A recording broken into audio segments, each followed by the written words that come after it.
বাইতুল্লাহ এক, মদিনা শরীফ এক, উহুদ পাহাড় এক, বদরের মাঠ এক, একটা তো জীবন আর মরণ তো একেবার, একটা তো জীবন আর মরণ তো একেবার, সকলের তরে আছে একই স্থান, তবে কেন এক নয় হে মুসলমান, এক হও করিয়া হবান। আমাদের এক হতে হবে।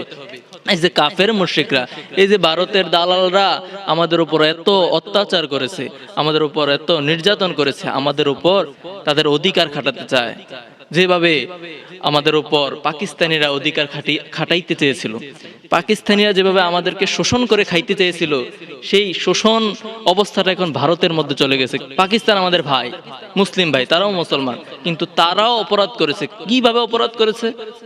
তারা আমাদের উপর অত্যাচার করেছে, জুলুম করেছে। ভারতও আমাদের উপর ঠিক তদ্রুপই অত্যাচার জুলুম চালাচ্ছে।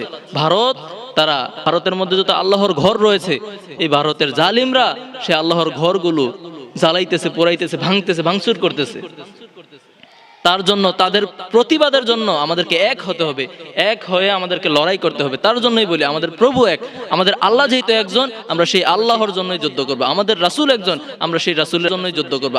এই ভারতের বিরুদ্ধে যারা আল্লাহর ঘর, রাসূলের ঘরের মধ্যে যারা এই অত্যাচার শুরু করেছে, ভাঙচুর করতেছে, তাদের বিরুদ্ধে আমাদের রুখে দাঁড়াতে হবে। তার জন্য আমাদের এক হতে হবে।